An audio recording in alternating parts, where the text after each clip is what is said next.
Hello, and this is a slightly different Furious Driving episode. You'll notice two differences straight away. First of all, we're in the C-Class, which almost never gets driven on camera because in terms of video content, it's absolutely useless because in 15,000 miles, all I've done is put diesel in it. But in terms of being a car that actually gets places, you really can't fault it because all I've done is put diesel in it. And secondly, I'm here with Jason. Hello. Say hi, Jace. Hi, Jace. And we are off on a mission, a three-way favour if you like, because I'm going to save Jason from carlessness, Jason's saving me from being divorced by buying yet another Rover that I don't need, and we're saving a Rover from being crushed. So all in all, 2 thumbs up. A few days ago a Rover appeared on a forum and the owner has lost his storage, and the storage owner is going to send it off to the scrapyard by the weekend if it's not moved more or less immediately.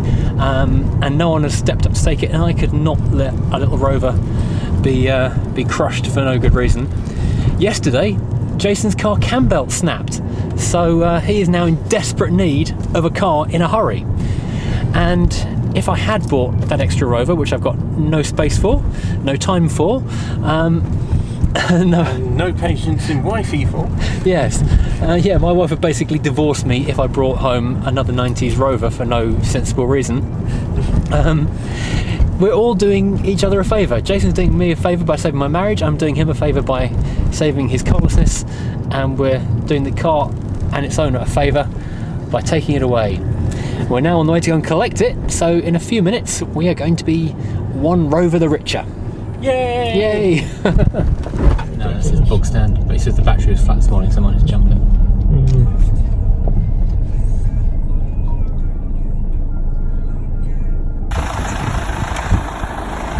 It's always a good moment buying a second-hand car. You've got to jump start it before you hit it.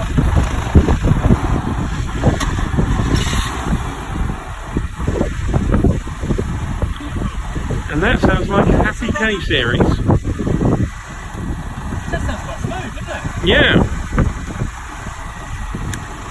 Alright, there's some paperwork to fill on the plate on the seat apparently. Righto.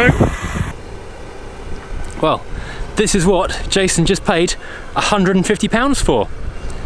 Honestly, considering how he treats some of his cars, the fact that the last one never saw a car wash, let alone a bucket and a sponge, this is probably too nice for him. This is a really smart little car. Listen to that little thing idle. It's idling beautifully smoothly. It's got 4 nice alloys on it. The only bubble of rust is on the near side.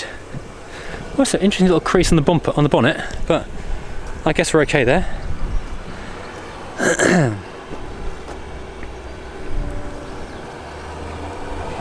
There's a little battle scar there. So Jace, what do you think of your new steed?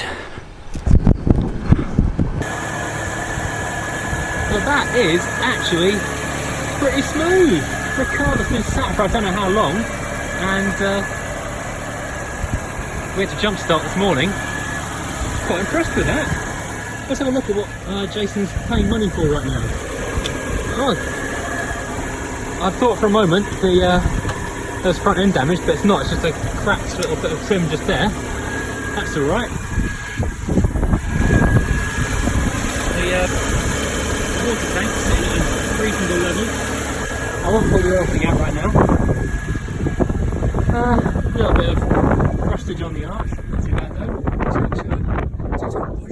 I love that. A little scrape on the rear arch, but not rusting through, that's nice. 214 site, and of course Oso Retro. If you live in the southeast, you have to go to Oso Retro with a 90s car. Original dealer sticker from somewhere, and original dealer plates from somewhere as well. Oh no, it can't be original dealer because it's got a website on it, and the websites did not exist until about 10 years after this car was made. Oh, the back arch is good, and this is a nice car. Oh, a little bit of bubbling just here on the front. So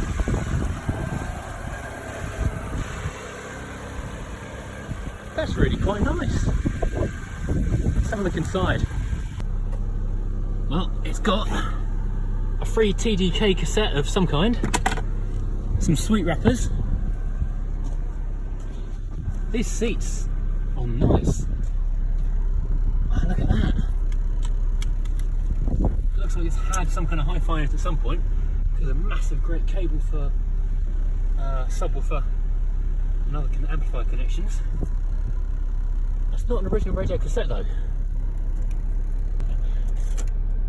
Side 2, excellent. Side 1, good. Okay, that's promising. Got some good tunes for the man on the way home. Does the radio work?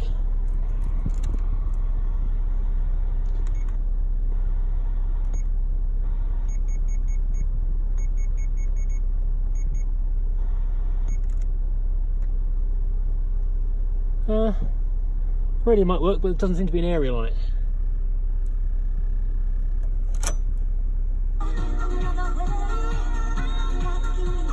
Well, let's hope Jason likes that kind of music. Honestly, I think this car, what's a spec? It's come with a free tyre. Is one of the tyres low? Let's have a look. Those look alright. The back. That's alright, the front. That's right, so maybe he's got a spare tyre in it or something, because he did mention the tyre being a bit low tread on one wheel. There's a thingy. They're putting the random spare wheel in the boot because we don't know why we need a spare tyre. Random spare tyre. Wow, that's a lot of wheels with this car, and an LED light strip. And for some reason, a couple of spare wing mirrors. Oh yeah. In fact, 3 spare wing mirrors. And a body colour at least, but I don't know if this is on the whole time. This might explain the flat battery. Yes. Also noticed, well, apart from the complimentary copy of Happy Gilmore, And a couple of mugs. there's some mugs. Excellent, you're doing well here. There's some hi-fi wires in the front footwell. There's a unknown cassette in the door, and there's a cassette in the deck which says good on one side and excellent on the other. Fair enough. Which I know is very much your kind of thing. This man looks like a Happy House hardcore kind of guy. Having it large, having it major, having it large, having it major. Big fish cardboard box. Absolutely. Exactly, yeah. So, well, it's running beautifully. The idle on this thing is spectacular. Yeah. It's just so smooth. It's lovely, actually. It's really, really nice. Passenger. Snake. A snake? Yeah, underneath the flannel. I'm sorry? Where? A snake? Yeah, That's a spanner. It's a rope, isn't it? It's not just not a snake. It's just rope. No. That's... Oh, that's snake. Oh, God. Yeah. Yeah. Well, 17mm spanner's going to come in handy. Oh, there's a CD here as well. Yeah. Which is Call of Duty Black Ops. 2. Have you got that? No, but I've got an Xbox One, so it might work. Cool, we got it now. Yeah. This car is actually really good value. Also noticed a set of some earbud headphones under the floor, along with some litter. Doing well here. This car's really quite nice. Yeah. The mileage is, oh sorry, 73,000, not 65. I was wrong. But no, this is lovely. I think we'll let you off. There's almost nothing wrong with this car at all. I'll follow you down to the A228. Yeah, sounds good. Original Rover 200 Series Max. Those are collector's items now. Right, well in that case I think we'll take it out. That's alright. You're probably safe to use them for a while.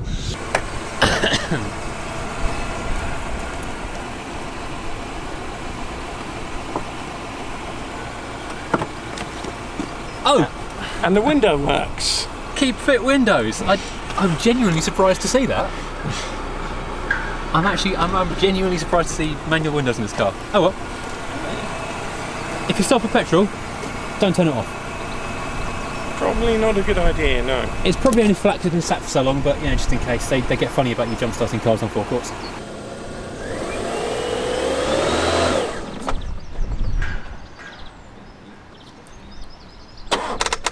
Oh. This is our second go at jump starting the car. Having stalled it on the first attempt at moving it. Okay, you want to go and give it a crank?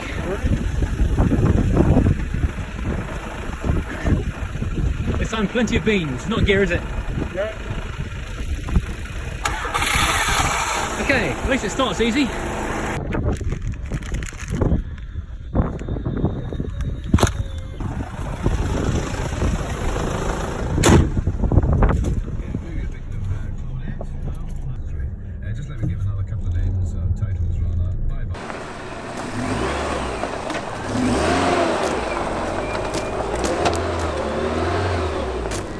All right. Yeah, I won't go into first now. Okay. No, gently down. Okay, okay. Yeah.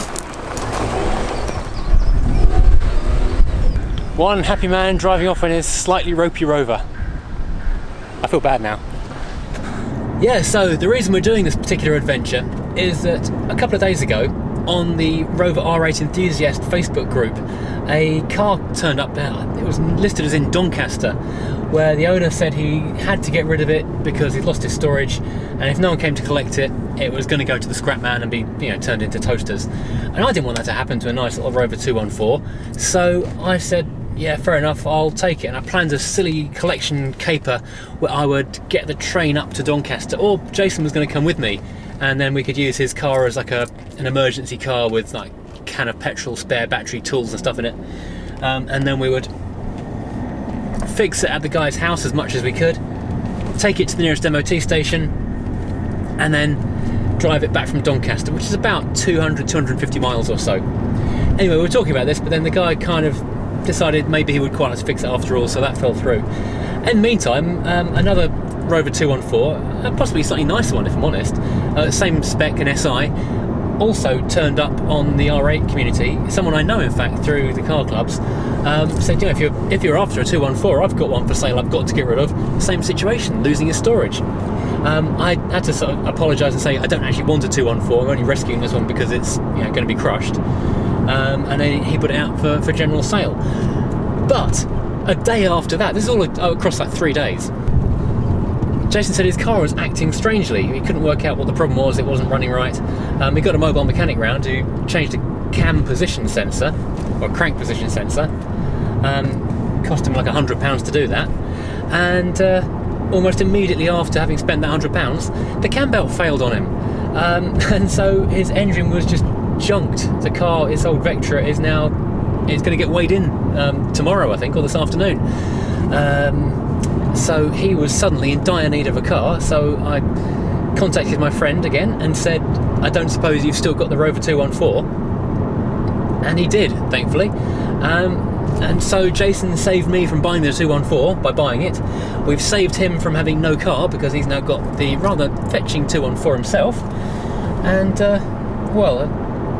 very possibly I'll wind up having the 214 anyway when he goes and buys a proper car in the near future. And that'll see him through for a little while, but he's not a big car enthusiast in so much as he would have a fleet of knackered cars for fun. He would rather have a functioning car that doesn't take maintenance. His idea of a fun night in isn't fixing the car, put it that way. So we're now off to my mate Trevor's garage because that car failed on emissions with the previous owner. And my 220 Coupe failed on emissions 2 years ago, and the local MOT place did their best, but those cars haven't got an OBD port, so you can't just plug a computer in and diagnose it instantly. So you need an old school mechanic who can do some proper diagnosis. Trevor will almost certainly be able to figure out which sensor is at fault and fix it. In the case of mine, it was actually a broken wire in the back of it. It wasn't even a broken sensor. Before anyone comments, you are allowed to drive an un-MOT'd car to an MOT station, which is what we're doing. I'm so used to taking a right turn at this roundabout. I always get in this lane regardless of where I'm going. There is one, that's lucky. Yeah. So how was the first few miles in the car? It's got no second gear at all. Oh. You have to go straight into third. Oh right, okay, that's not good. There we go. Yes, a little catch down there. I love it says gas on these things. Sorry? I love it says gas on these caps. Really? Gas cap. I think we'll go with unleaded, don't you? Yeah, this is made in unleaded period. So you can't get a second at all anymore? No, it just springs straight out. Oh crap, that's not good. I'm getting bored of jump starting this car already. I'm getting bored of that. Yeah.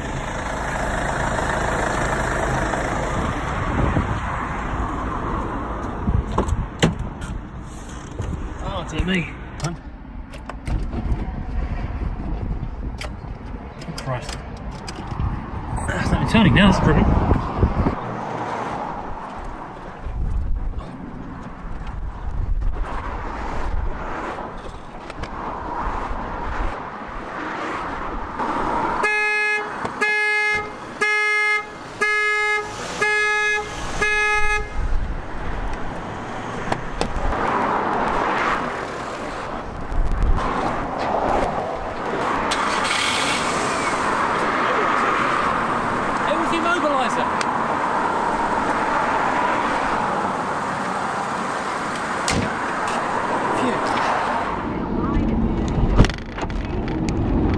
short miles down the road. What's your opinion of your 1996?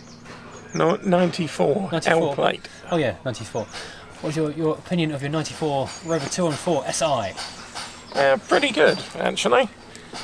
You wouldn't want to cruise the length of the country on motorways on it, but then that's not what it's for. So apart from dodgy immobiliser, the fact it's decided to the gearbox and no longer a second gear, Yeah, other than that, it's fine. yeah. Fortunately, it has a broad enough third gear that you can compensate. Just. Yeah. Oh, and the radio doesn't work. Yeah, but you got your Happy House Hardcore cassette. How was that? Like I told you, the radio doesn't work. I did the old hands-free test on the M2, and it juddered, but it didn't move in either direction. So maybe a bit wheel balance, but it's all pointing in the right way. Yeah, basically. Yeah, it's had a bit of love on it, and it's in the Rover Club. There's an electric sunroof. I noticed that a second ago when playing with the immobiliser. Yeah. Got an electric sunroof. How cool is that? This has got electric sunroof but manual windows. It's a Rover. Random spec. Yeah. Do you want to take your Call of Duty CD? Oh yeah. Yeah. Look at how scratched it is. It might not play. No. Well, this What is. I'm thinking of. Yeah, this is what £150 buys in terms of Rover 200. A lovely 214 SI from 1994, in actually pretty solid and apparently relatively rust-free condition, Which is astonishing. which drives nicely apart from having lost second gear. You use third gear as second because it's got enough pickup to do it. Yeah. Those are Alloy wheels. nice alloys. So after about 5 hours circling the county, we've finally earned ourselves a nice cup of coffee. And it was nice. Relief. Sugar and caffeine. All good now. Absolutely. Back in the car. Bit of Da, da, da. Da, da, da.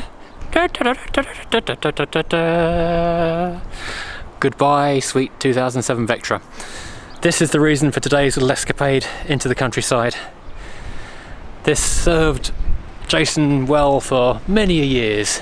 How many? 3 years. This served Jason well for 3 years. Apart from a minor badger-based incident, it's been very good until it decided that it didn't like its cam belt anymore, and the cam belt decided to leave the engine. this much play in it. That much play in it, which is quite a lot of play, and hence Which the basically means it is proper screwed. the valves and the pistons have become very good friends, and it no longer turns over. No. So hey, this was a nice car. Full leather, Indeed it was. automatic if you like that kind of thing. We won't talk about that. I don't. Apparently it's metallic paint under the grime, but sadly 2 tons of scrap metal now, sadly. Oh well, but at least Jason now gets to play in a nice 1990s Rover. Isn't he lucky? A car from a simpler time. A simple car for a simple man. Thanks. I'm walking away now.